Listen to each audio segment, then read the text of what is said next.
What's up everyone? Jughead's Journey here. Welcome back to our Let's Watch Jujutsu Kaisen series. Today we are not just watching episode 11, we are watching both episodes 11 and 12. I am transitioning to 2 episodes per video instead of 1, as I'm trying to now cover more ground to complete season 1, move into the Jujutsu Kaisen movie, and then go into season 2 ahead of season 3 coming out. I do not want to lag further behind over this series, considering how long it has taken me to not even complete season 1 yet. I am trying to cover more ground during the reactions and during my discussions and reach the end of season 2 sooner than later. So, both 11 and 12 today. Without any further ado, tune in and watch alongside with me during my full uncut reaction, and then stay for my deep discussion analysis afterwards. So, Jujutsu Kaisen episode 11, Narrow-Minded, in 3, 2, 1, let's watch. We're picking up where we left off. Nanami versus Mahito. Nanami, overtime time. Now Mahito will take him seriously.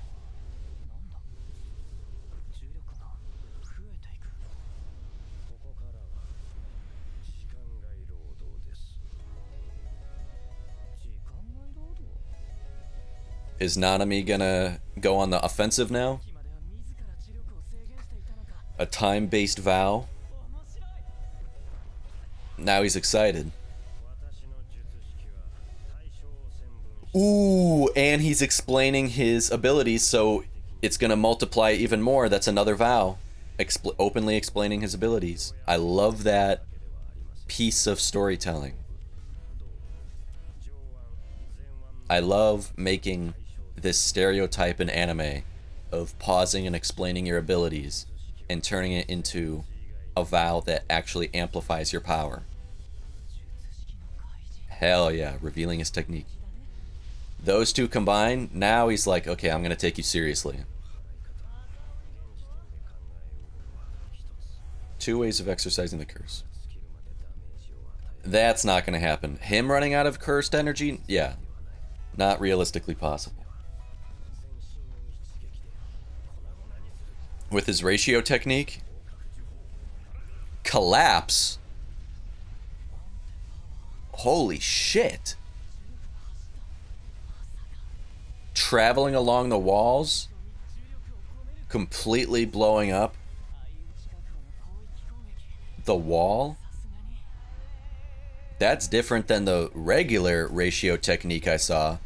Oh, he cut off his leg. Oh shit.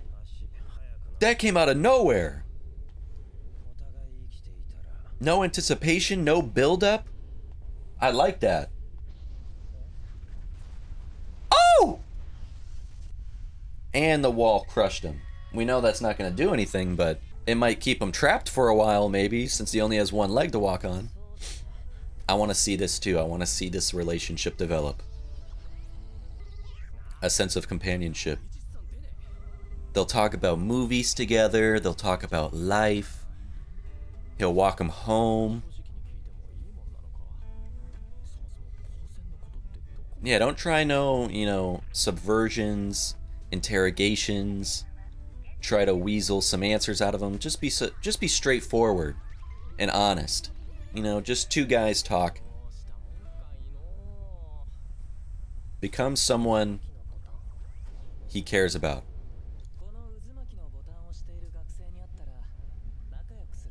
Oh.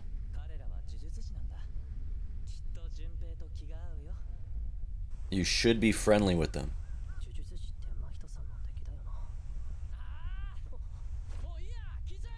What kind of twisted logic is Mahito trying to play at?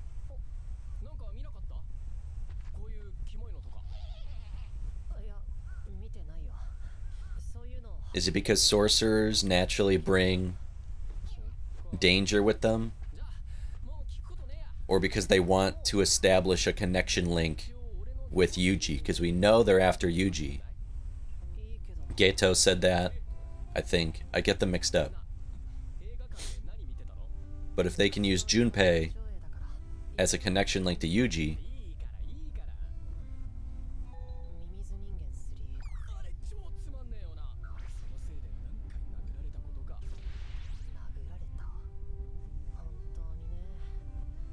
talking about movies, like I said, just two cinephiles.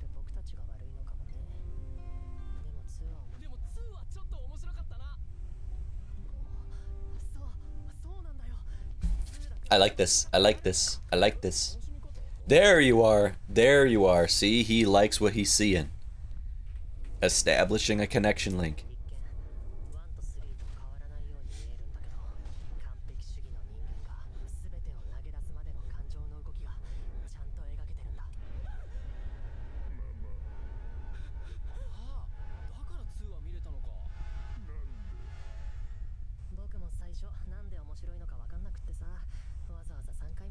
Junpei actually being able to have a conversation with another human being, connect with another teenager, talk like friends.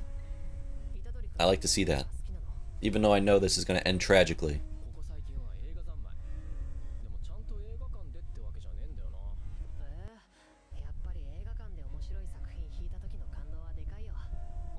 True. We should go sometime. Yes! Hey, here's my number. Let's hang out sometime.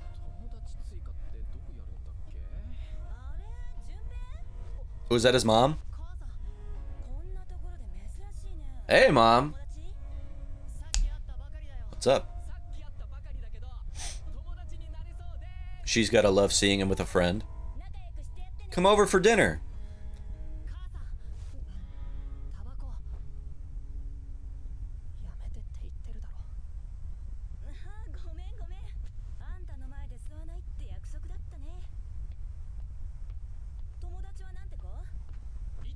This is the one person he cares about. We learned that from the last couple episodes. That the one he loves, cares about, is attached to is his own mother, obviously. There we go. Come over for dinner.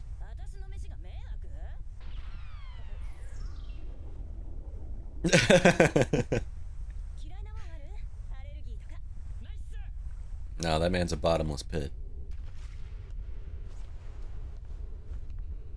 Gonna come across the pile of rubble? Yeah.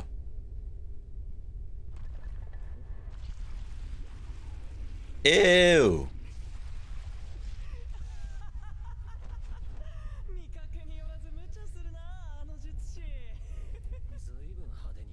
What a bunch of fun that was. Learned a lot about yourself. Even if I'm crushed into bits, I won't die as long as I maintain the shape of my soul. My cursor should be open to be changed. It will. Freely manipulate the oh shit. Oh, he's like the T-1000 from Terminator 2.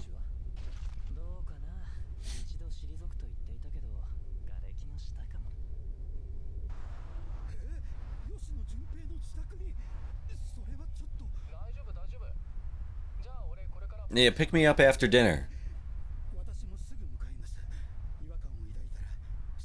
Take your time.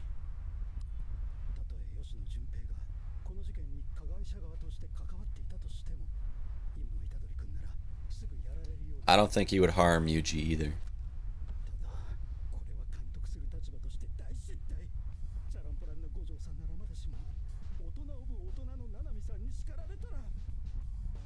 To get chewed out by Gojo is one thing, but Nanami? Oh god, no.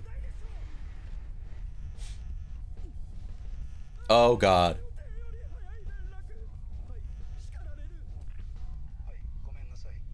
Whoa. Seeing him without his goggles on, his glasses, took me back for a second. And I didn't even know he was bleeding or hurt.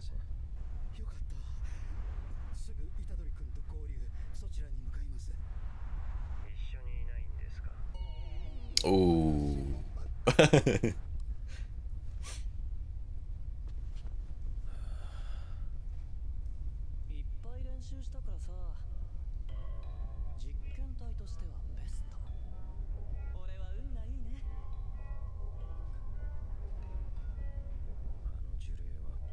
I was about to say, the way he talks and acts, he's so youthful and childlike. I would not have thought he's such a young cursed spirit.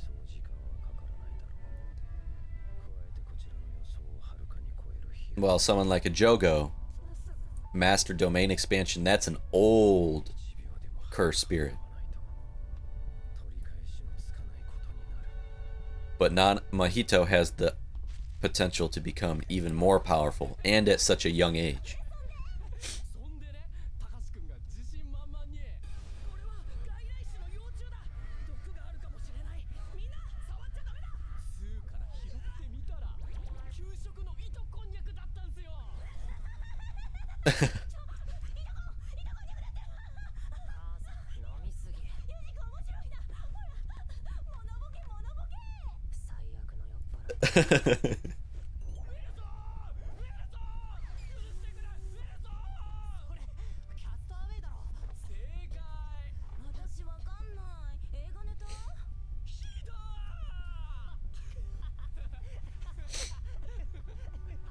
He's on board with the jokes and the playing around if he can get the joke. When it's movie references and everything.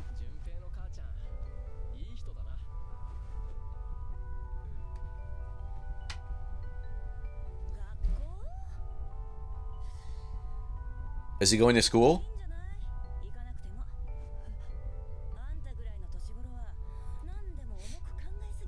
He wants to go back to school. He has a little bit more confidence. You know, seeing life a little bit more bright.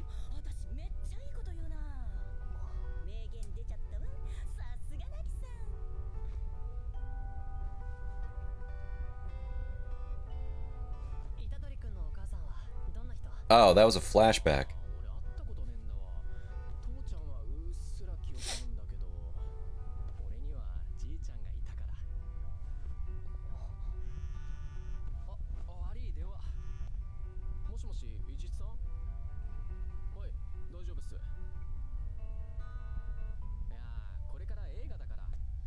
Ooh, they were about to sit down, watch a movie together. Chill. Now let's be open and honest. Let's be open and honest. And he couldn't bring himself to it.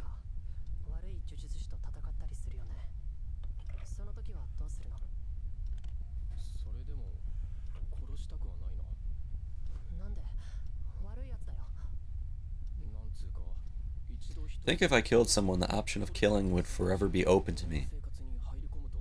And then what is life really worth? Oh yeah, the value of life would become vague. I might even forget the importance of those I care about. Yeah, it will desensitize you, numb you. And that's what he's feeling right now. That numbness.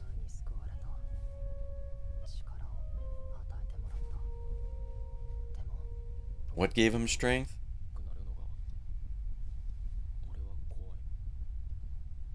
What did he say? People don't have... Oh, okay. Going over his own ideologies. But there are people out there. Like his mother. Yuji? A new friend? Someone else you care about?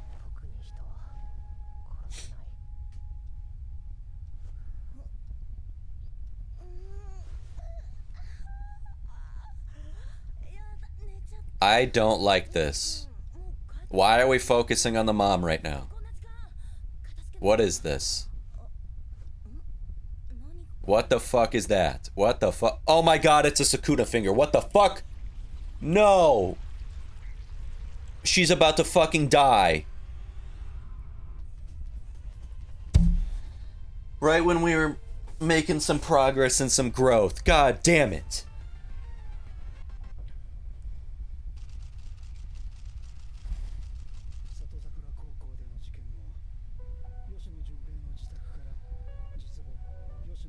Damn it, she's dead.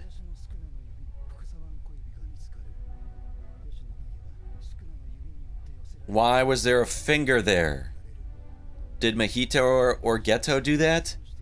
Her body was severed from the waist down.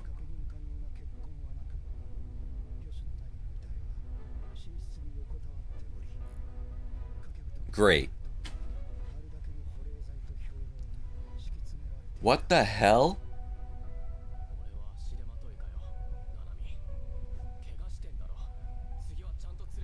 And now Mahito's gonna use that as fuel for Junpei's hatred. Pull him even more to the side. That's why they probably did it. Why was there a Sukuna finger there? Is it simply because Sukuna is inside Yuji?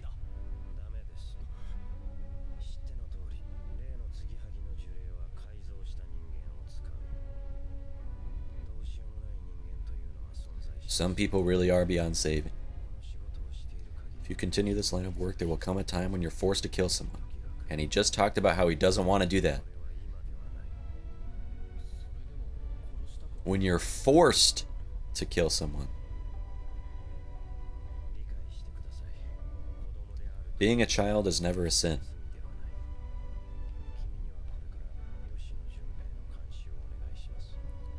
You're just a teenager.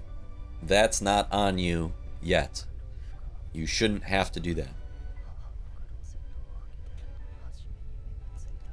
Oh no, he's adorning black.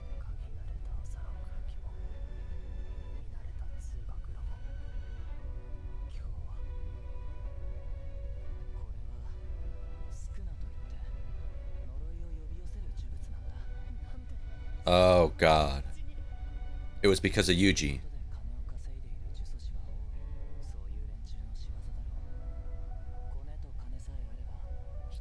Is he gonna say it's Yuji's fault?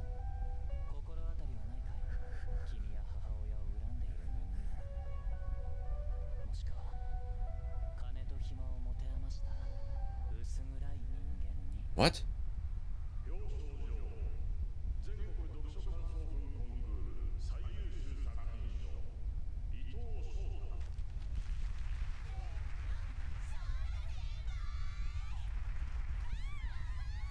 I'm confused where this is going now.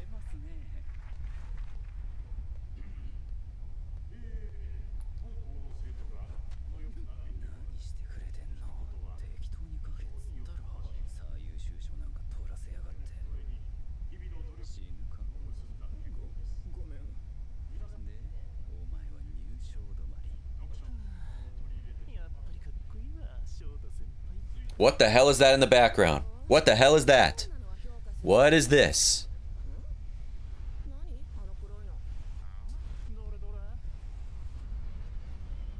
Who's that on the rooftop? Emerge from the darkness that is darker than black. Purify that which is impure. Uh-oh. Mahito and Geto working together? Is this a domain expansion?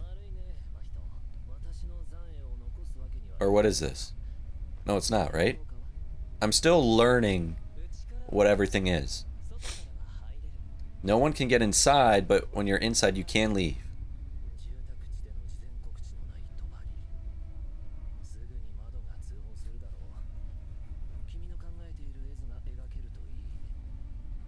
This is just some random technique he has. The second he met Sukuna's vessel.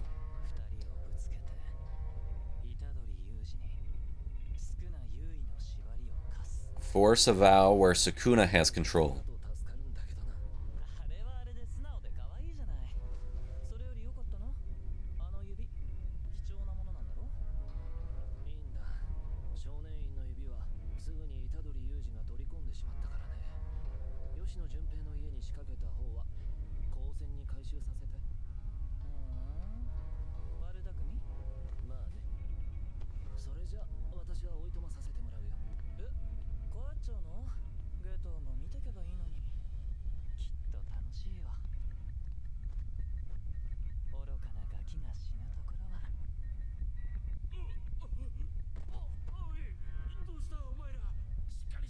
Why is he awake?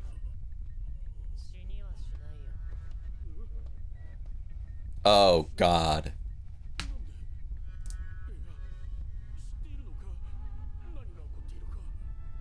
This gonna be his first kill?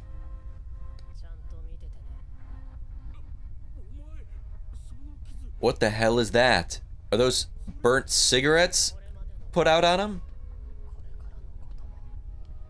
Why is he awake too?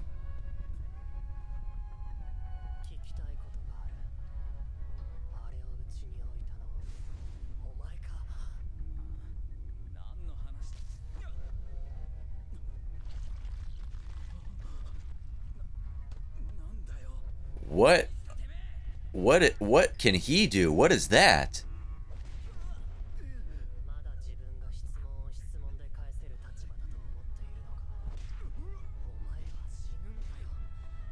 No matter what you say, I'm gonna kill you.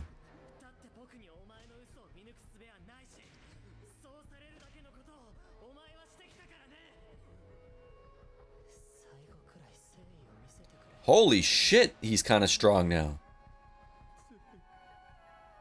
This came out of nowhere.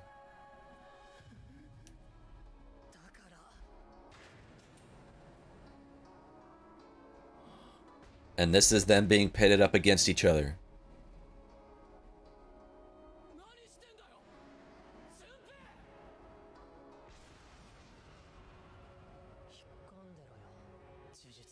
Is that a jellyfish? What is that? And this is why we're watching 2 episodes from now on, because I need to see what happens. So, Jujutsu Kaisen, episode 12, to you someday, in 3, 2, 1. Let's watch this too.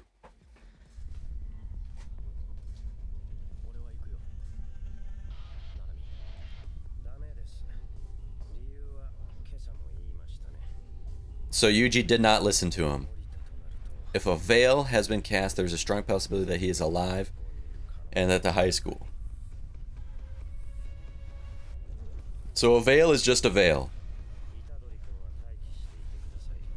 These are all the experiments in Nanami's underground domicile.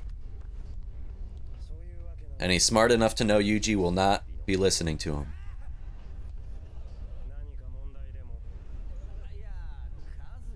Who is this?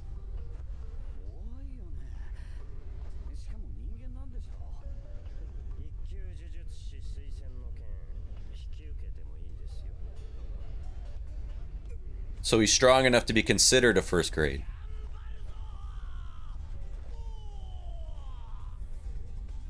So he should be easily able to take those all out.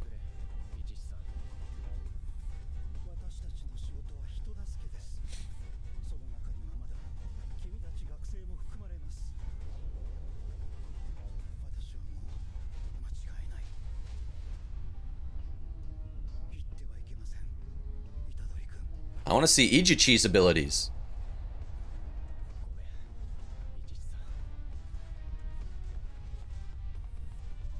Damn. I always love the trope of the seemingly weak individual have immense power, but they just hide it. Oh, we're jumping into the action. I'm so confused by what Junpei's abilities are. It is a jellyfish.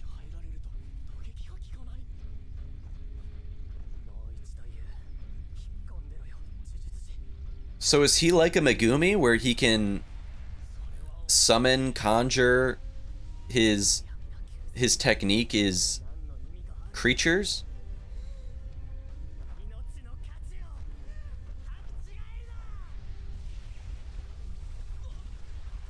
Two opposites. Yuji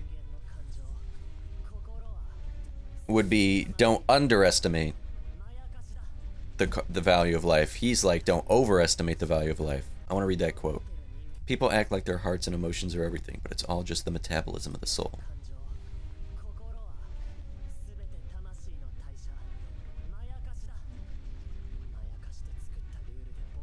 I will not be restricted by such delusional rules.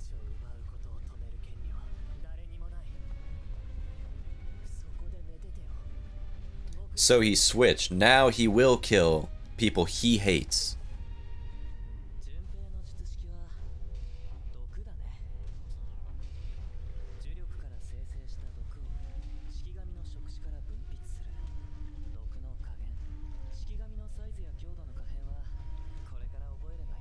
So it started out like that, and it's already grown in size to that degree.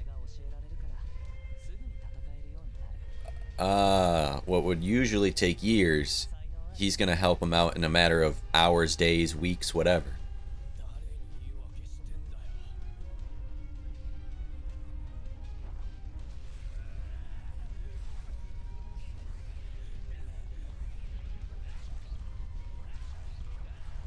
So is Yuji immune to the poison?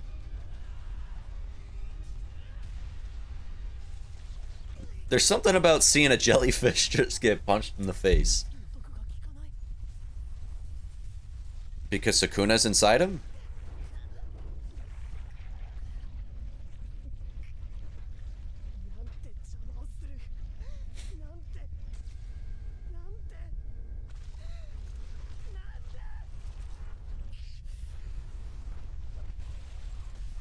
Oh shit!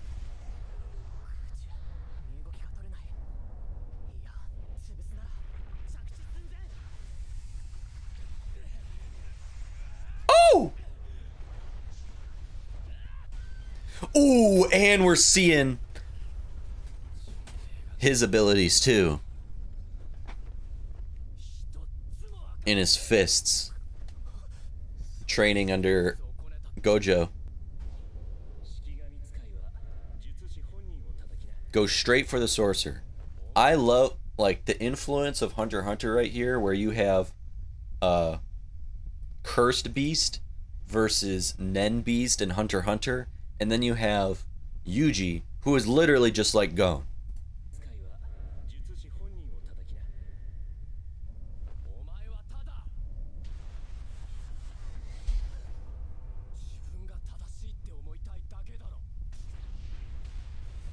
Oh!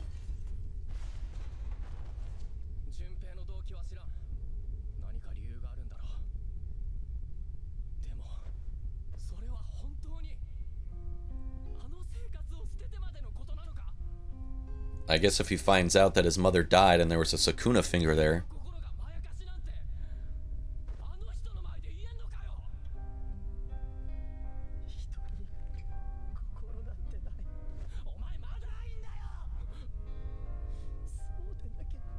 I love when we get clashes of philosophies and ideologies.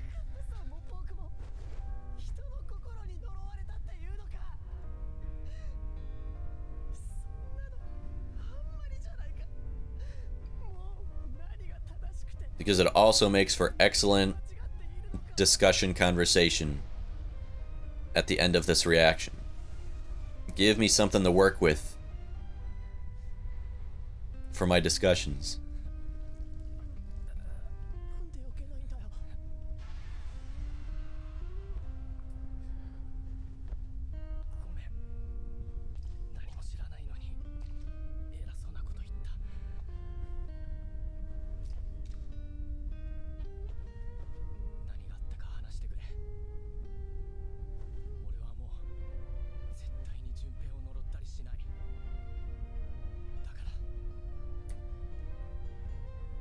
The real facade is the people you are working with are the ones that cursed you.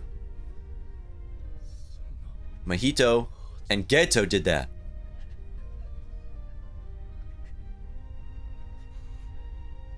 You can't even see that you're being manipulated.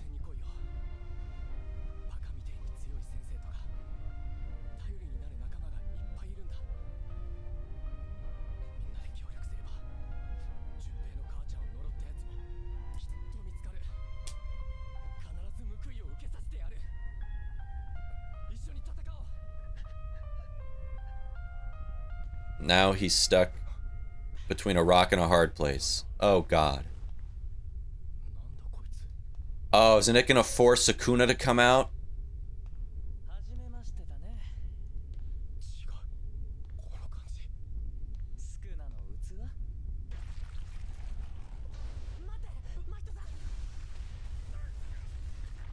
Jesus Christ.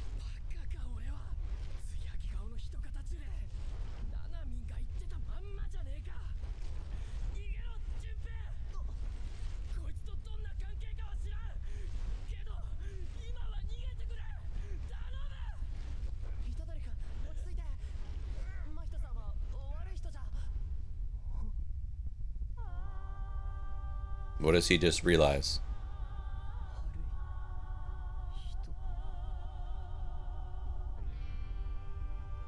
Did he just realize that he's a bad person? If Yuji's a good person, what's the opposite? Bad person. Him.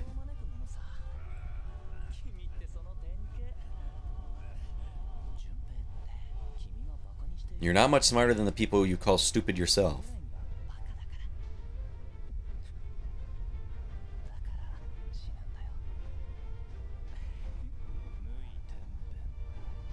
Oh, God.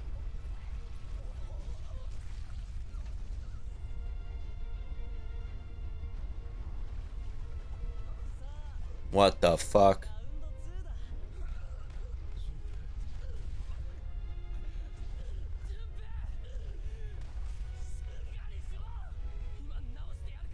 Can you revert? Once Idle Transfiguration takes place, can it be reverted? No, this is exactly what he wanted.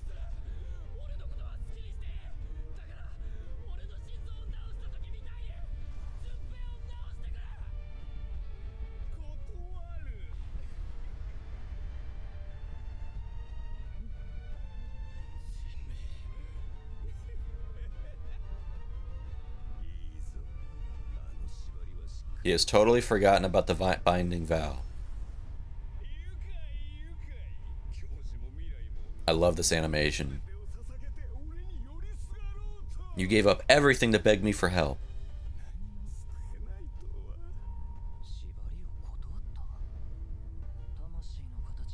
It's true that reverse curse technique can't be used to fix the soul.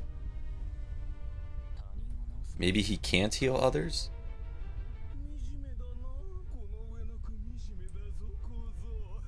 So Sukuna's even surprising Mahito right now.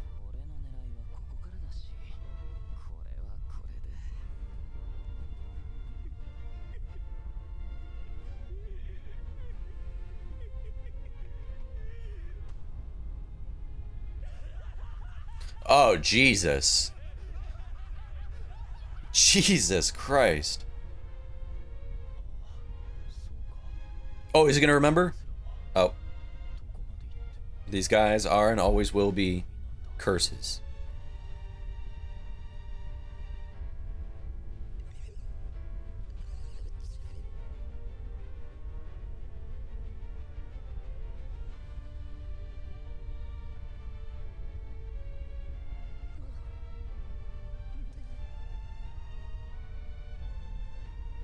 Wow.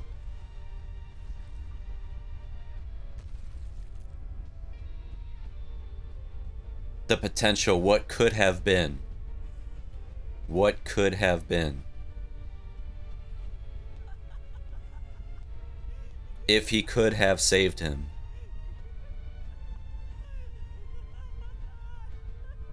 The timeline that they could have had in another life, in another universe.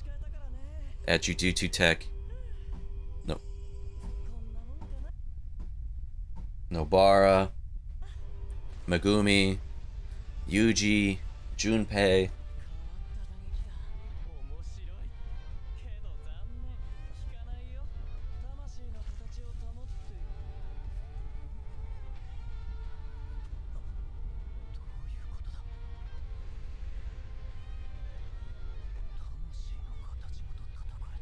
Ooh, he hit the soul? How the hell does that happen? Ooh, 2 souls versus 1.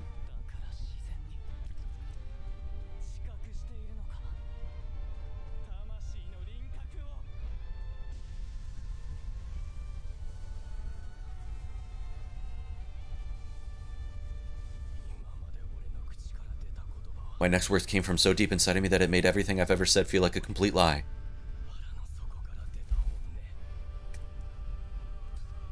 Oh!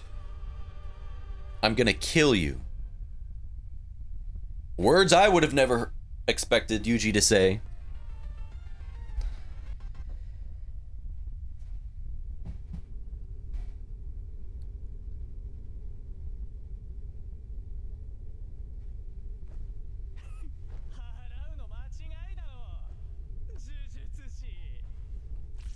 No, I mean fucking kill.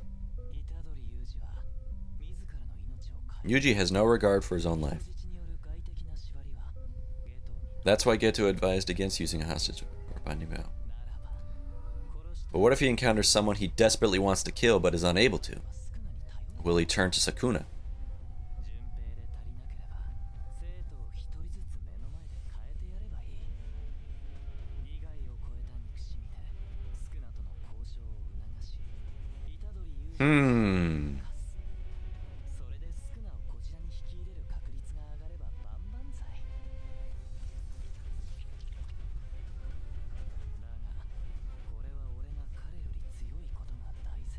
A strong presumption.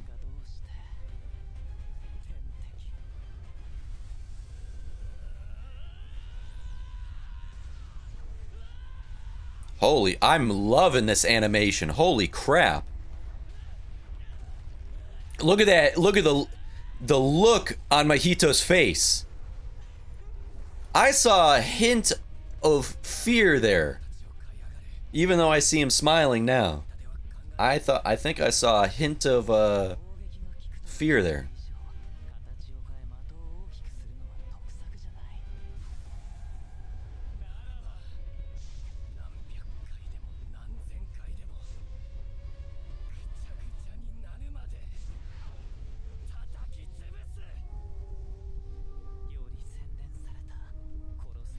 I need a form more honed towards murder.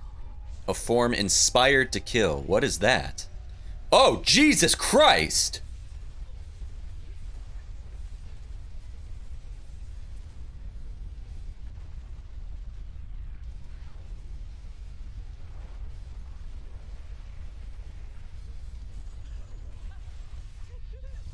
Bro.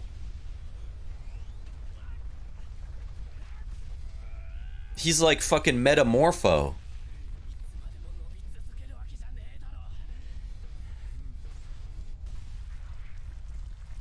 What the hell just happened? Ow. That disregard for his own life, right there.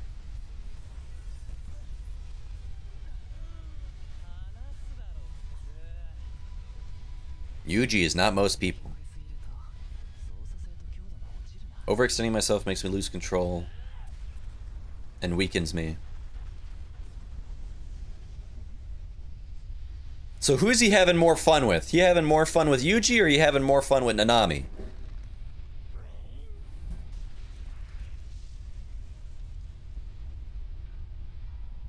Dude. Mahito's capabilities are insane.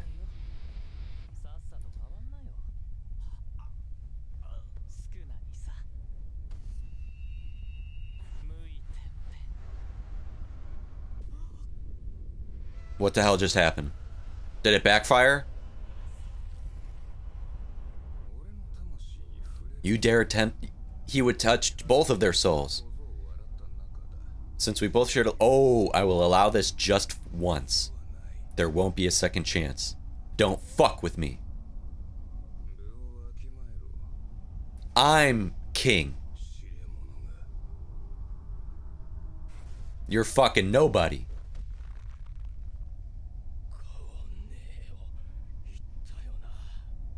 That gave me goosebumps.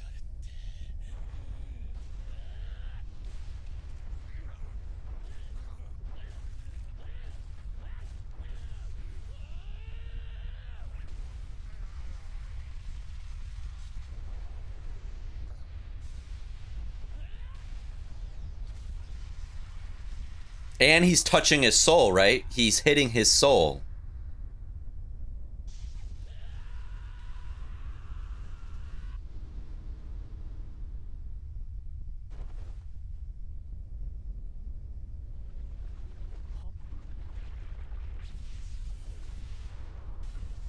I was waiting for Nanami.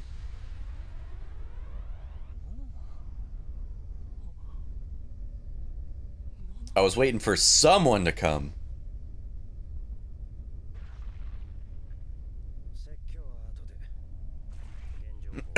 I'll lecture you once this is over.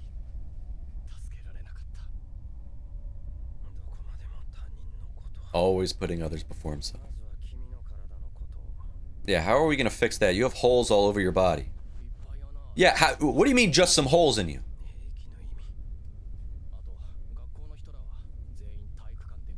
Is Sukuna helping keep him alive?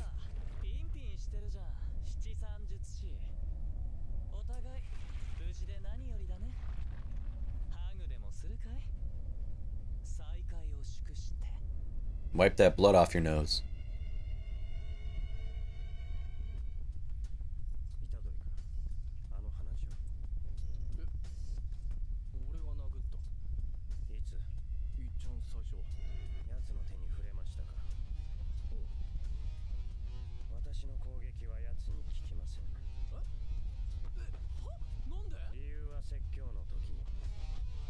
I'm lecturing you right now, actually. His technique doesn't seem to work in Itadori. He has a reason not to kill him. Let's start piecing the puzzle together. Slow him down, halt his movements. You do the attacking. I'm gonna definitely have to watch this episode a second time to fully understand everything. Even watching 2 episodes back to back, it's still a cliffhanger. God damn it. Mappa is fucking cooking these 2 episodes. Holy hell. I mean, back then in 2020, they were cooking. I don't know what else they were doing back then or what else they've been doing since then. I'm pretty sure they did Attack on Titan, like some sort of season I thought I read one time. And they've done Chainsaw Man. Both of those I've not seen, but I just know how popular they are. But these 2 episodes back to back made me think, okay, Mappa is doing their thing. These are the 2 best episodes right now. This is better than Jogo versus Gojo. Everything. Also, just the storytelling, too, is incredible. Giving me so much to discuss.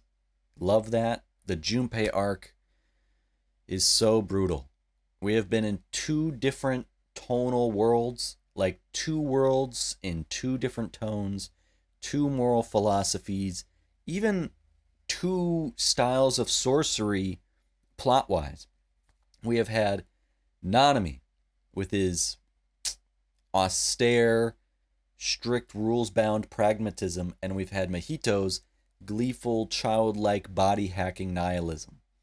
We've had Junpei and Yuji with their fragile and very human connection, and then Mahito's manipulation. Episode 11, jumping into it, was like half high-pressure horror and half quiet slice of life. And right off the bat, like I said, picking up where we left off last episode, Nanami announces he's going into overtime. He explains his ratio technique too. Stacking techniques, stacking vows. We learn his technique isn't limited to living things. He can use it on inanimate object as well, which we see him immediately do by targeting the wall. Ratio technique collapse. Mahito is amazed by Nanami's streak of cursed energy rippling and surging through the wall. An extension technique that infuses the destroyed target with cursed energy, is what he said. Nanami slices off Mahito's leg so he can't dodge the wall about to fall on him. The wall explodes, crumbles, come crashing down. And the blast was so powerful, it cuts to Yuji. Even Yuji, where he was, could feel it, even saying it felt like a 2.0 earthquake. Where is Yuji? He's with Junpei. I was eagerly hoping Yuji would just be straightforward with Junpei, establish a connection with him right off the bat based on openness and honesty and just putting it all on the table. Yuji says, fuck it. I'm just going to ask Junpei straight up. Nobody's answering my phone to ask how to go about this. I'm just going to do this the way I want to. Teenager to teenager, bro to bro, human to human. If Nanami or Ichichi aren't going to answer their phones to tell him what to do, he'll fall back on what neither of them, nor Mahito or Geto, I don't even know how to pronounce his name, what they can do. Be a kid talking to another kid. He just straight up says, hey, people died pretty bad at this movie theater you were at. You see anything freaky? He gets a no. So he's just like, okay, cool. That's all I had to ask. Gave Junpei a clean exit. Junpei took it. Yuji let him. One necessary quick question. Accept the answer, then stop. That's the human emotional interpersonal binding vow of sorts. Yuji won't be coercive. So the payoff of that is trust. Instead of interrogating or manipulating, how about just be real? Just create the conditions where someone would want to share. So he drops it. And he's just like, what else is new? And they just naturally start chatting and yapping about movies. They immediately connect over a shared interest. Yuji didn't pry. He wasn't interrogative, pushy, suspicious. Yuji, by just being himself, got Junpei to let his guard down, open up, even smile and chuckle and laugh, and show a little earnestness and excitement. Yuji's a golden retriever. And even that's too easy to say. Even that undersells Yuji. Yuji isn't the type to perform empathy to get results. He just chooses empathy because it's the right way to meet human beings. And it's too bad we had Geto hanging over them, watching from afar, so all of this is just part of the plan. I like when Junpei said some movies are simply made for the big screen, but you can't blame Yuji for streaming. Kind of feels like a fourth wall break, or the writers meta speaking to the audience like, keep the theater experience alive. I know everything's on the streaming apps now, but we got to keep the movie theaters open. And this episode came out right around the height of COVID and the huge hit that movie theaters took when streaming apps began its reign of domination. And you can tell the author of Jujutsu Kaisen is a huge cinema fan, movie fan, cinephile. And so it does feel like a super subtle PSA, and a cinephile movie buff myself, I feel the same. Can't blame y'all for streaming, but please get to the theaters every once in a while. Right now, Regal Cinema is doing a September monthly masterpieces where every single day of September they're showing a different classic movie only that day. You'll have old classic movies and also more recent modern classics. I'm recording this on September 2nd. I went to see The Dark Knight earlier this afternoon. Work can go on pause. Had to squeeze in an afternoon movie for that. To see Nolan's Dark Knight in theaters again, I was 11 when that came out and first saw that in theaters. Now it's considered a classic, and I'm in my late 20s now. Really freaky to think about. They have Interstellar playing on Friday. I saw that opening weekend in theaters. Would love to see that again, but I'm sure that's gonna actually sell out at nighttime, and that's the only time I could see it. So I doubt I'll be able to do it then. But they have Goodfellas playing on the 9th. That's arguably my favorite movie of all time, so I want to see that. I've never seen Pan's Labyrinth, so I need to see that. The Thing would probably be great to see in theaters. They have a lot of Christopher Nolan movies too. I love how he's a modern director, and half a dozen of his movies are considered classics already. They're playing a lot of Kubrick, of course, so I want to see Clockwork Orange. And you have to see 2001: A Space Odyssey in theaters. That's the movie of all movies to see on the big screen. I'm definitely going to that. And then Cinema Paradiso, I've never seen, so I want to see that in theaters. There Will Be Blood is the last day of September. It's just I'm probably gonna see 20 plus movies in September. My letterbox is just gonna be boom, boom, boom, boom, boom. But I digress. let's get back to Jujutsu Kaisen. Yuji wants to exchange numbers, and he even meets Junpei's mom, the one person we know Junpei does care about, and she invites him over for dinner. Junpei is upset his mom is smoking. This proves Junpei does care, and he does believe in things. He talks this flawed philosophy, but we see he gets upset with his mom smoking cigarettes because he wants her to quit. Why would he care about his mom's health and the fact she smokes? How could he if nothing matters and indifference is key to his worldview? Telling his mom to stop smoking would mean he's concerned for her future, her health. If nothing matters, there's no tomorrow worth protecting.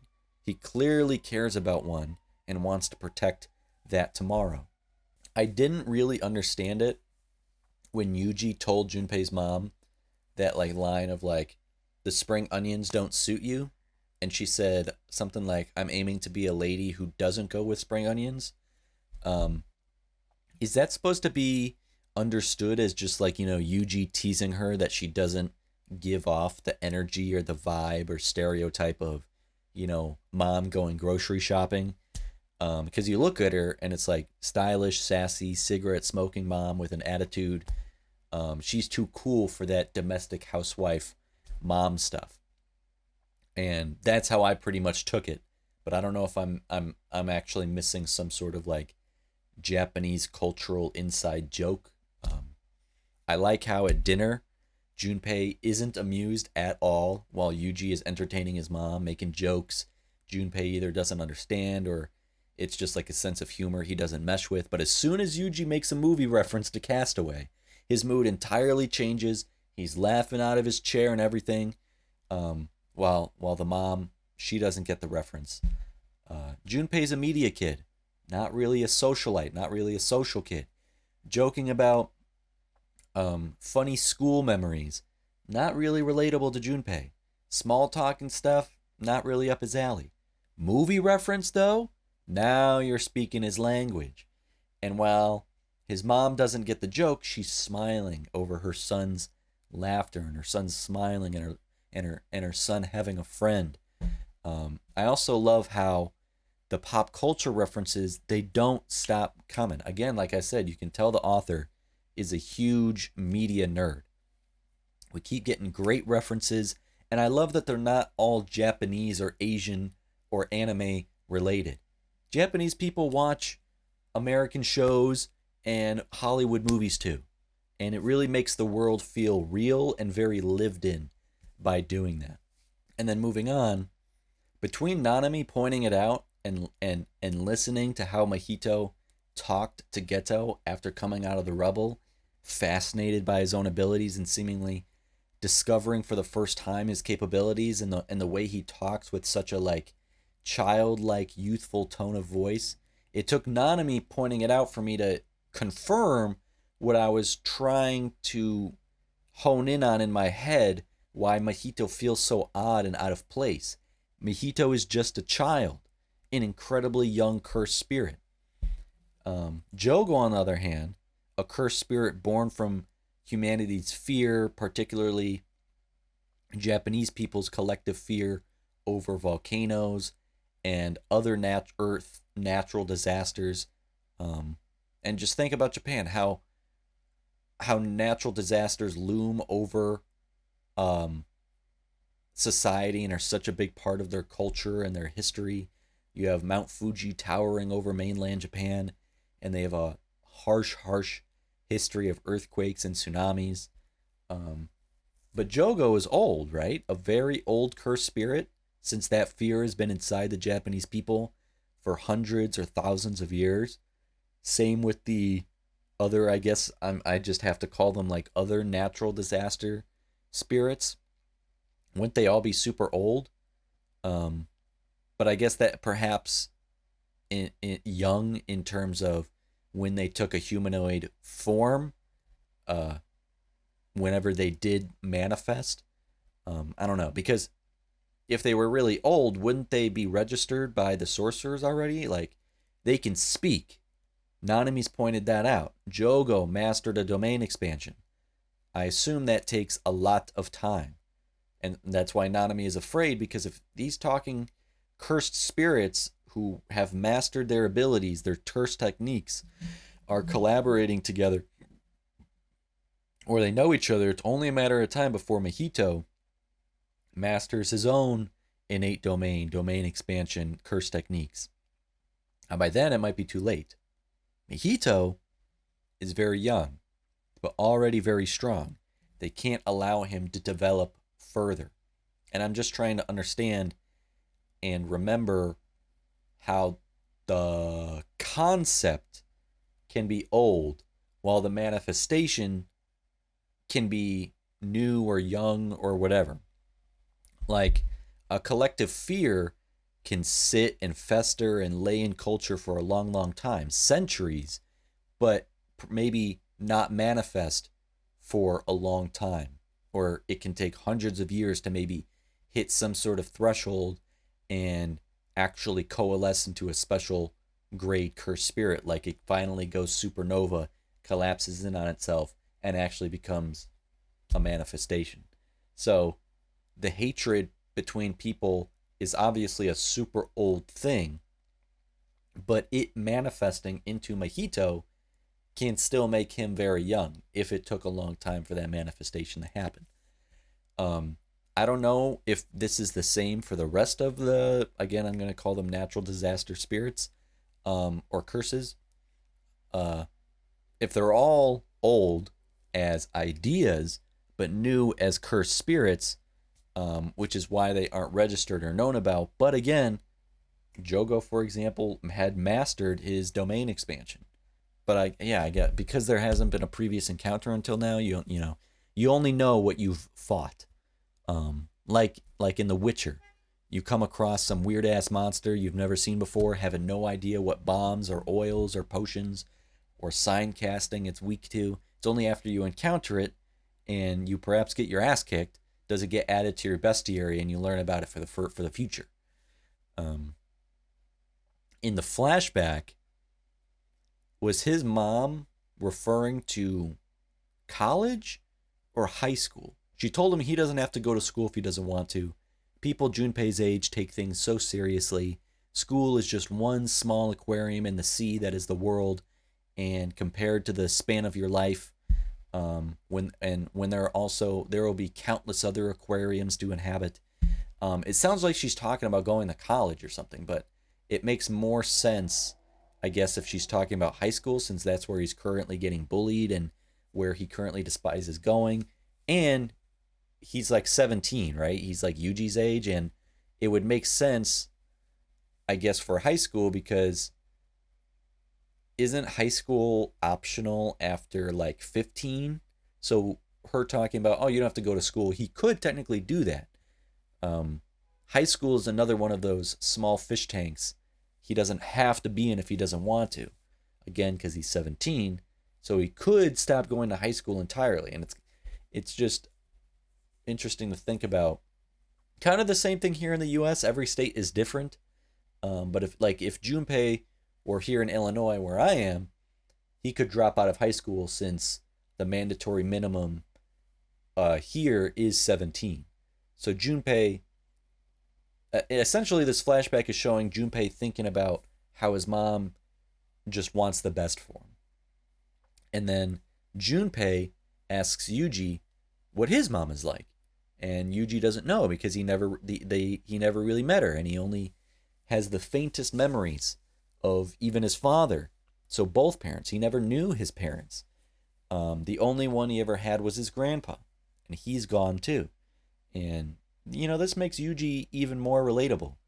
Yuji only had one person there for him always, kind of like Junpei. Junpei's mom for him. Yuji's life hasn't been easy himself, growing up with no parents at all, and an elderly family member being the only one who takes care of you. And yet Yuji maintains an optimistic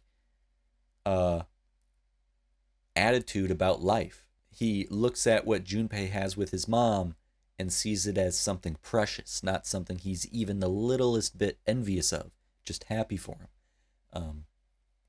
If you are strong, try to save others and use that strength so others can have better lives. That's Yuji's simple creed. And Junpei could also have a creed like that. But he doesn't. But after this conversation, he starts to ponder if he could.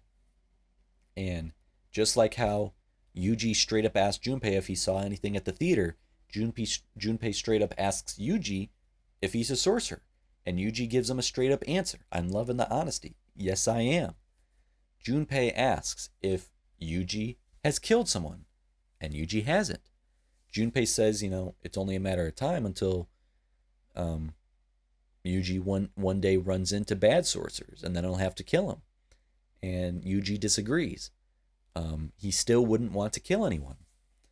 Yuji says he thinks if he killed someone, then the option of killing would forever be open to him. The value of life would become vague.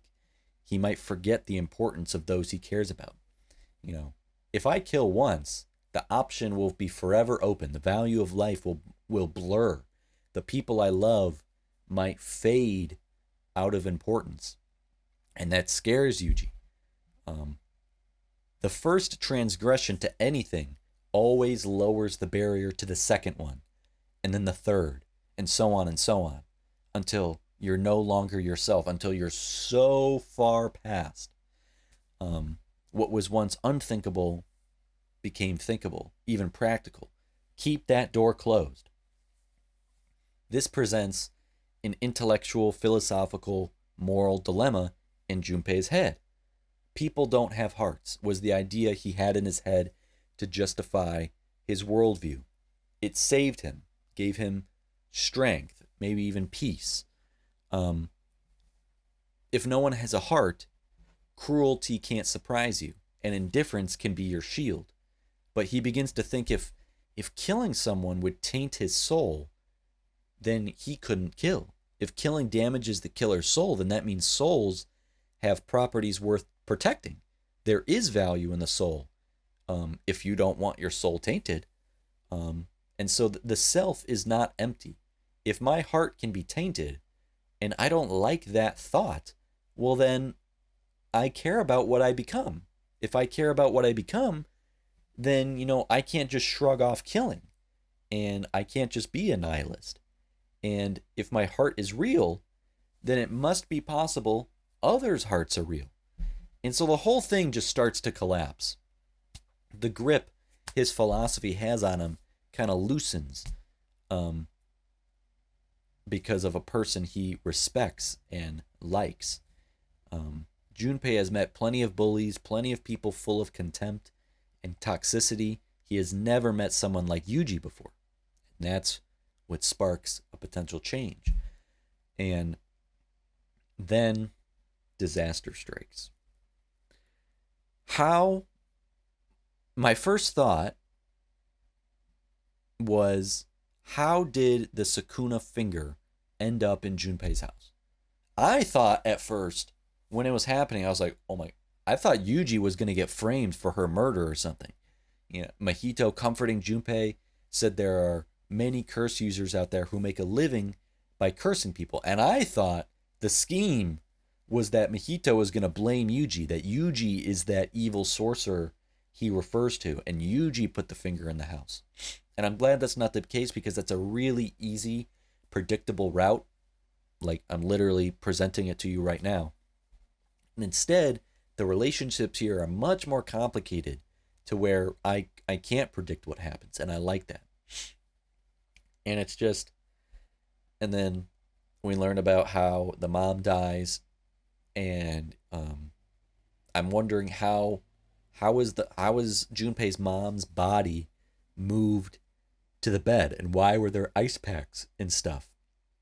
Is the general consensus that Junpei found his mom's body and he moved it to her bed, laid her to rest, so she wasn't just found on the floor, found on the chair in the kitchen, in the dining room, and he put ice around where she was cut in half so that, I don't know, maybe her body's deterioration would slow down in time for the police or whoever to arrive.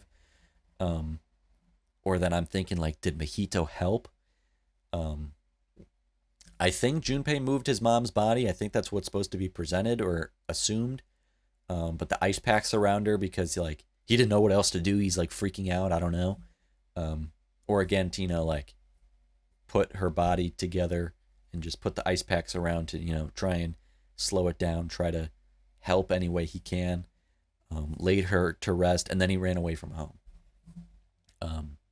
But what the hell? Why'd you kill off the hot MILF mom after not even a whole episode? Who told you to do that? Those are against the rules. She was a 10 out of 10.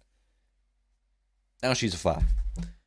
And then Nanami, after it all, at new scene, Nanami tells Yuji, some people are beyond saving. If he continues down this path, if he continues this line of work, there will come a time, a day, when he's forced to kill someone. He can't avoid it. Humans do have worth, of course, but our enemy is very often non-human, or human that has been forever irreversibly altered. You will have to kill. But will that be a someone? Mahito's not a person, and you cannot save him. The only salvation is preventing more victims.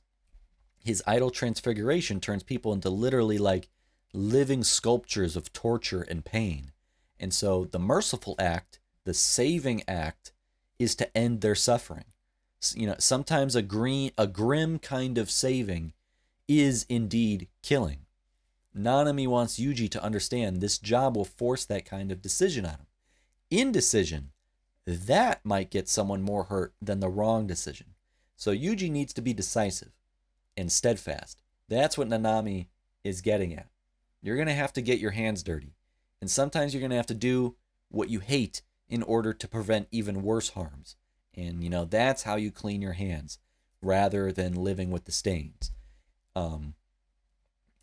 Nanami also said a very deep line, please understand that being a child is never a sin.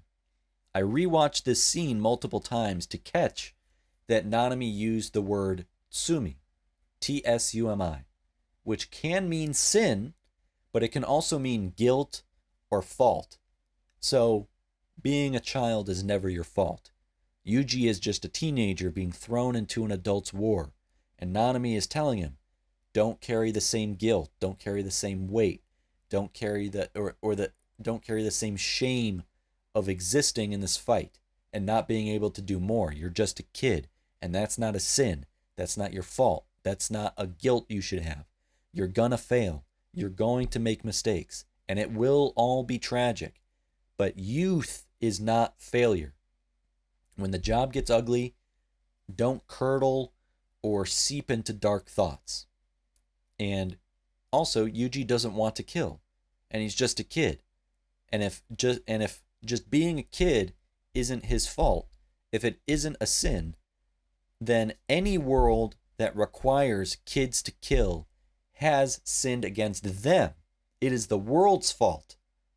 Yuji and Nanami need each other's morals. That's what I got from this conversation. Yuji is saying, never let the value of life become vague. Don't let that first kill forge a path you'll keep walking. Protect your humanity and your capacity for care and empathy. That's your real technique.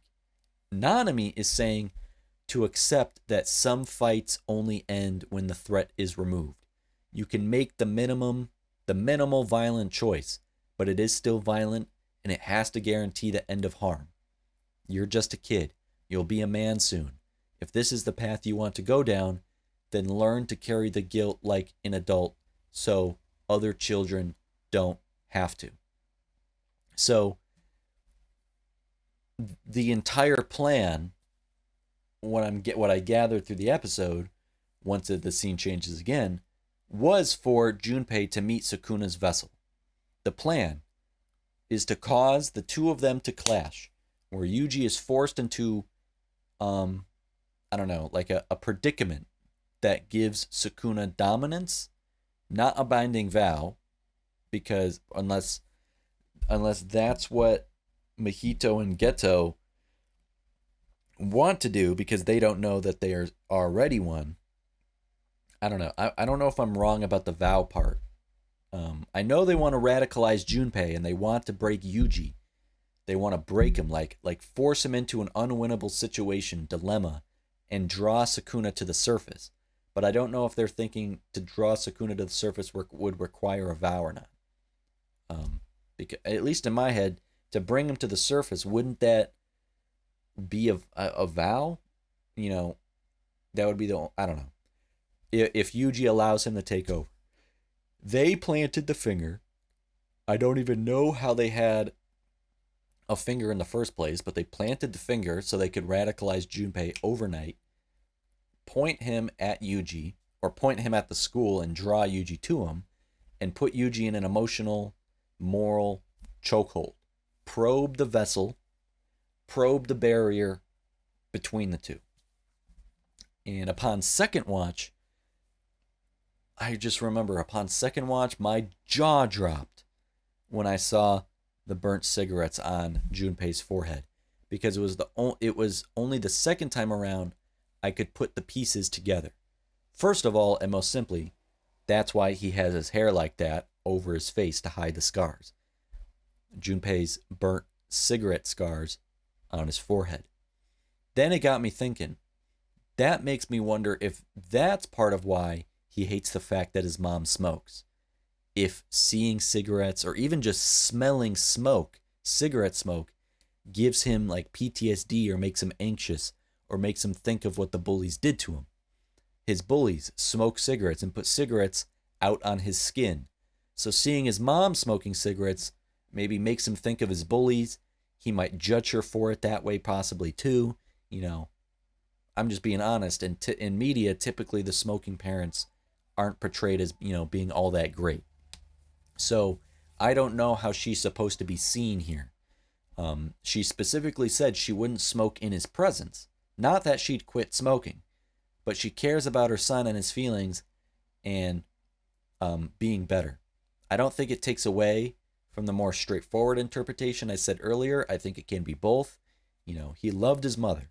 He wanted her healthy, and he wanted her to quit so she could live healthier.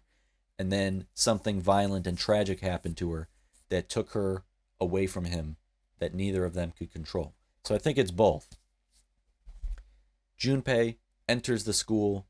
Everyone but the two are passed out. The teacher who we saw chastise him before, that Yuji rescued him from, and this rich popular kid, I don't know his name, I don't remember. He like spread some sort of disease looking thing on him, like a poison. I don't know if that's supposed to be from his jellyfish moondrag thing. And then he just starts kicking him while he's down. You're gonna die, no matter what you say. I have no way to tell if you're lying, but you've done more than enough to earn it. So, now Junpei fully is willing to kill those he dislikes, those he deems as earning death by his hand. He admits he has no evidence he did anything to him, but he doesn't care. Too bad, I'm killing you anyways. He's already done enough to earn it. So he was tallying it all up in his mind, accumulating it, all that past cruelty to him, giving him permission to execute him in the now. You know, whether he killed his mom or not, which we know he didn't, doesn't matter, because to Junpei, he's already been the kind of person who deserves to die, no matter what you say. So the verdict is absolute.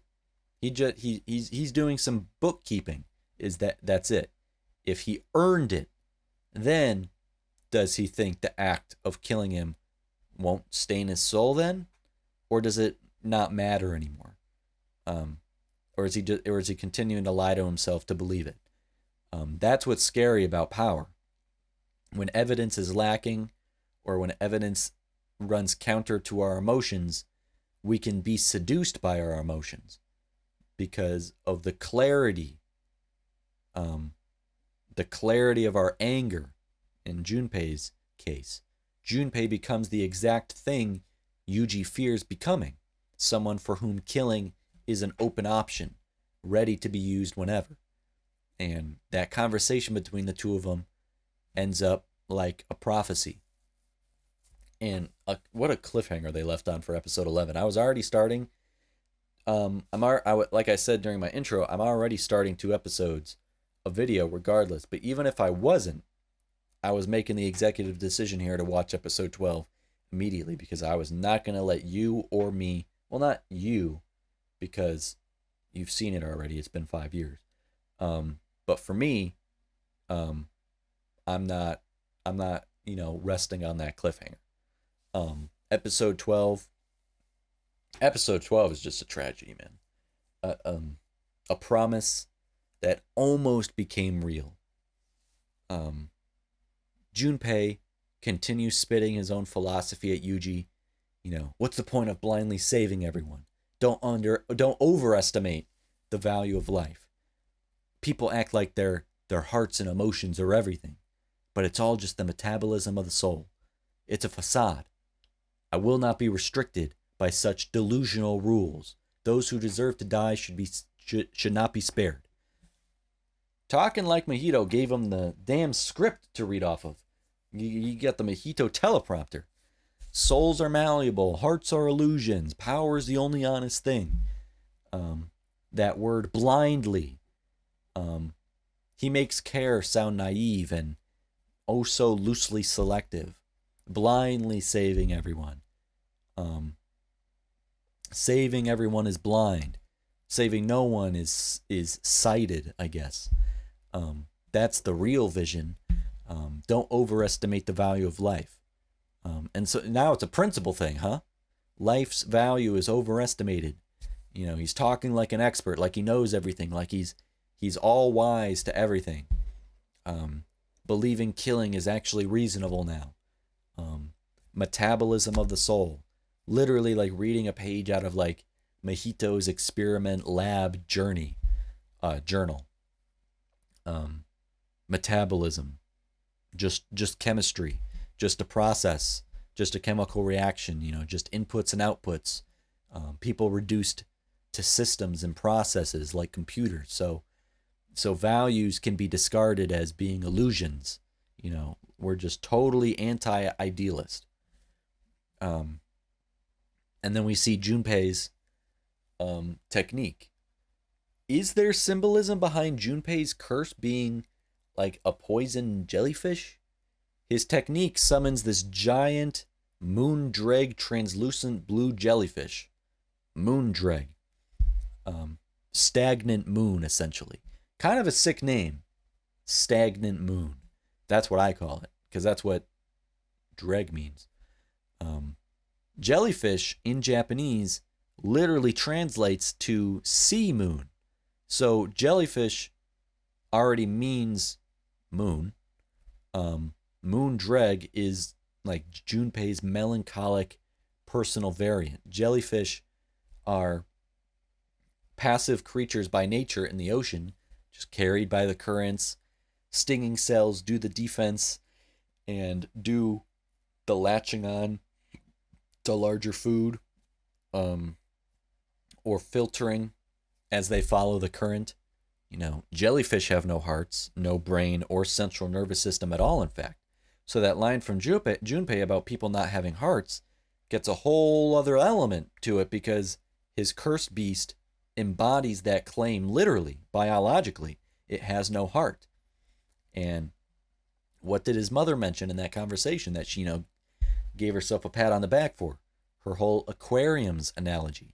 Aquariums. School being just one small aquarium in a vast sea. And here, his technique produces an actual sea creature and literally domes over him like he's in an aquarium. Junpei is numbed and anesthetized. Anesthetized? His cursed beast reflects that. It's not a shark or something. It's a stagnant dreg that paralyzes, takes away all feeling. I think that connection is super fascinating. And then as we go into it, you can just, like, the Hunter influences here are huge. Curse beasts and nen beasts, Yuji and Gon similarities, binding vows and nen vows, cursed energy and nen both being like honest reflections of who you are. Hatsu is tempered and it's sharpened by limitations and oaths and vows. Innate techniques reflect the user's soul and are also sharpened by vows and limitations and conditions. I've talked about this at length during the Greed Island arc, but the dramas of fights in both Hunter x Hunter and Jujutsu Kaisen are not the raw power numbers. It's who makes the smartest decisions, who bargains the most, who has the most understanding, who is the most prepared, who has a plan. I see that in both. And then Yuji is like Gon. Mahito is kind of like a Hisoka. They're both experimenters who act like they're on a playground, treating people like toys. I'm in the Chimera Ant arc right now, so it's just fresh in my mind. You know, curses feel similar to the Chimera Ants. Curses are crystallized from human negativity. Chimera ants become what they eat, and the arc is a great conversation on humanity. So while cursed spirits are born from human emotion, still they're born from humans. These chimera ants are born from humans. In both stories, the monsters are a social and psychological echoing of the species that birthed it. Chimera ants birthed from human DNA, curses born from human negativity. Yuji, after hearing Junpei talk, confronts him, asking how he can say people don't have hearts, it's just a facade. How can he say that in front of her, his mom? How can he say that even about her? Junpei says he must believe that because he can't accept anything otherwise. Because if people do have hearts, then that means whoever killed his mother did so with their hearts. And he can't take that. He doesn't know what's right or wrong anymore. It's all too much for him. Yuji anchors the argument to his mother. You know, it's not just people, strangers, people don't have hearts. He's daring Junpei to really say his own mother has no heart. If you say hearts are a facade, you're saying the woman who fed you, put a roof over your head, who loved you, tried her best with you, doesn't have a heart. And just the irony is that the kid saying hearts are a facade keeps revealing a very large one. You know, he's a total contradiction to himself. And this also reminds me a lot of X-Men. I was just talking about how this reminds me of Hunter x Hunter. This also really reminds me a lot of X-Men. This teenager who's hurt and confused and alone, who's done bad things and doesn't really understand why or what he's doing, with powers he doesn't understand or know how to control. Yuji tries to plead to Junpei, come to Jujutsu Tech with me. There's this school you can go to full of other kids just like you, with equally odd but incredibly strong teachers who can help you and actually be good to you. And you can live there, you can go to class, you can be safe, and you can be around others just like you who all want the best for you. You can learn to control and use your abilities and use them for good. Sounds a lot like Professor Xavier's school. The one main difference is obviously like Gojo is anti-bureaucratic and he openly wants to raise a generation of strong enough to overturn the corrupt higher-ups. That's the opposite of Xavier. That's where you almost get like an Xavier Magneto combination. And just like I suspected the past couple episodes, Junpei indeed becomes a tragic character, groomed and manipulated and played and betrayed by those he mistakenly put his belief and trust into. Mahito uses Idle Transfiguration on Junpei, molding him into a monster, exactly to their plan. Cause Junpei and Yuji to clash to the point where Yuji, lets Sukuna show himself and that Sukuna, and puts Sukuna above him, and then discarded him the moment he could serve their purpose, play out their plan. Mahito, he could have killed Junpei at any point and still wounded Yuji by doing so, but he wanted to do it while Yuji was in arm's reach. Yuji begs Sukuna, Yuji will do anything, just please heal Junpei. Sukuna says no. Sukuna is giddy over the fact it seems Yuji has indeed forgotten about the binding vow they've already made together. And if I remember the vow correctly, Sukuna agreed to heal and resurrect Yuji if Sukuna was allowed to take control of Yuji's body for 1 minute when Sukuna uses his keyword, and I'm pretty sure the keyword is Unchain. Sukuna promised not to hurt anyone during that time, as well as on the condition Yuji forgets about the vow in the first place.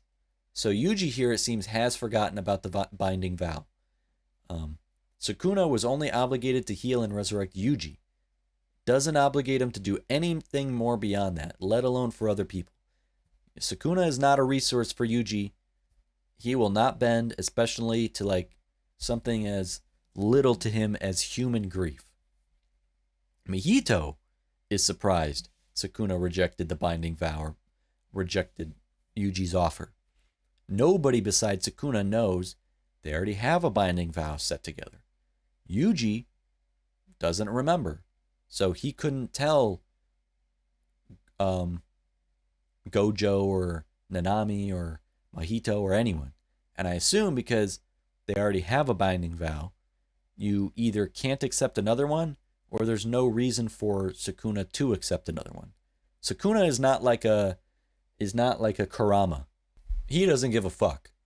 He is a god of slaughter, not some wounded animal. Sukuna isn't a bargaining chip, and he's certainly not an ally. He is a king.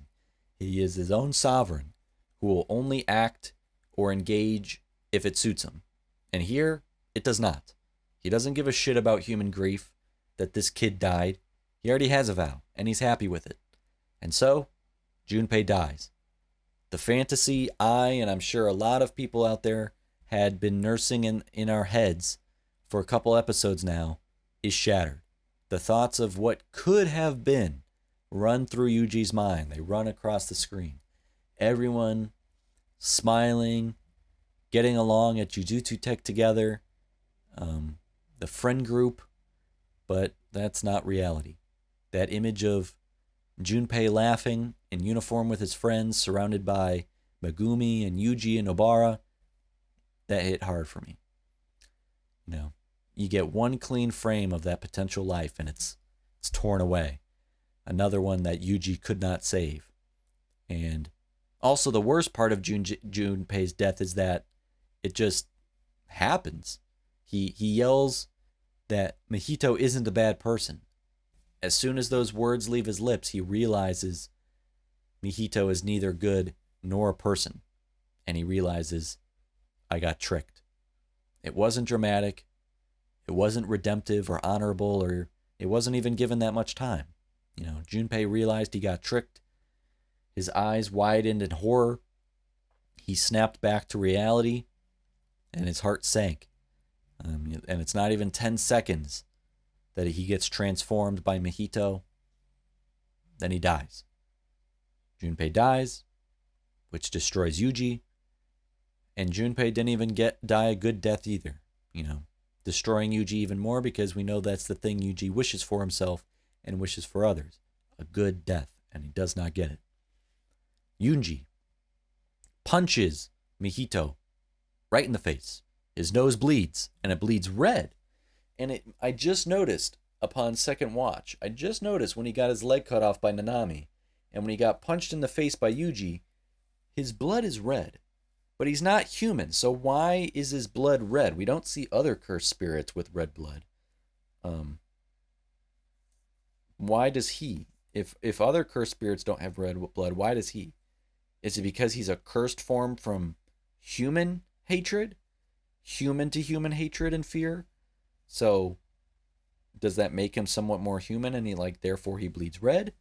Or is it also like I guess you could also look at it if he prefers a human-like form, and if he can reshape freely himself however he wants, I guess he could logically make himself bleed red. And if I understand this correctly, Yuji was able to actually damage Mahito because Yuji is a vessel for another cursed spirit.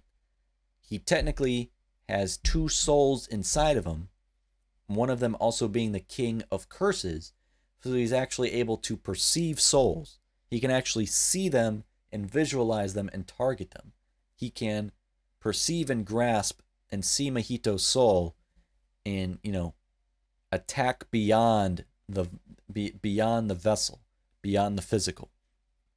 And we know Mahito's soul was his main source of protection. Nanami can only damage the body, but that doesn't mean anything because he can just repair his body by reshaping the soul. To deal actual damage, you have to hit the soul itself. When Mahito touches Yuji's soul, he's touching Sukuna's as well. He can't just select Yuji's soul. So Yuji is like a live wire. You can't touch him. Yuji's relationship with Sukuna has given him the ability to see souls, it appears like. So he can land punches on the thing that Mahito actually is and not just the puppet body. That's what I'm trying to say. He can hit the actual thing within that manifestation piece and not, just the puppet body being moved around. And then Yuji earlier said he would never want to kill, but now he told Mahito he's going to kill him. And he said he feels these words so strongly, they came from somewhere so deep down inside of him, it felt like everything else he ever said in his whole life was a lie by comparison, because of how honest and true those words felt. I'm going to kill you. And this presents an even more interesting dilemma. If Yuji desperately wants to kill Mahito but physically can't, would he turn to Sukuna for help? That's what I think Mahito was getting at. A binding vow based off of vengeance and hatred rather than mutuality, like being resurrected, that would surely favor Sukuna as the dominant one.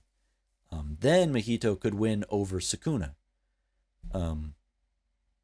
Mahito, being able to freely manipulate and reform his body, is the way we saw it this episode. It fucking crazy. Not just stretch and mold and shape, which is all I've seen so far, but like even change the properties of himself, turning his arm into like a metal blade whip, turning his arm into a giant metallic drill projectile. He's literally like the T-1000 from Terminator 2 mixed with like Metamorpho from DC.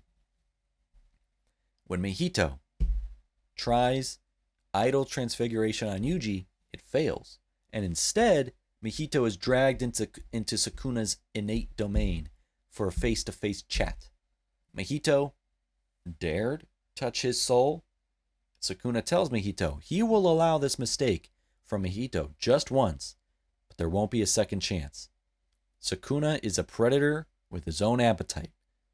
Sukuna tells Mahito to know his place, and he calls him an insolent fool. Know your place, you insolent fool. This is the first time you see genuine fear from Mahito. He gave Mahito a reality check. He isn't here for any of that friendship, partnership bullshit. Once he leaves the innate domain, Mahito's like frozen in place. Yuji then was free to go to work on him. But I also like that. I like how there was no tropey ass pull where the new guy gets saved or helped at a critical moment by the bad guy or something, the shonen tropes. It's not doing any of that. And then Nanami comes in to share the weight with Yuji. I love Nanami. The second vector to keep pressure on Mahito, 1 and 2. Nanami, who can't actually hurt him, but he's splitting the burden so that Yuji can actually get in there. Now we're getting into the story of Jujutsu Kaisen that has me actually super eager to jump back in right away. hit up these next 2 episodes. Open up the next episode, episode 13, hit record, hit play, and watch. Now the story has me eager to prioritize this anime and keep moving forward and keep watching more. And that's exactly what I'm going to do. And that's exactly where I'm going to end today's discussion. If you enjoyed this video, hit the like button and subscribe to the channel if you haven't already. Keep the conversation going down in the comments below. Check out my Patreon if you're interested in unedited reactions to everything and exclusives on Patreon. And so having said all that, and with that said, so long, farewell, until next time. Thank you. Have a good one. Peace.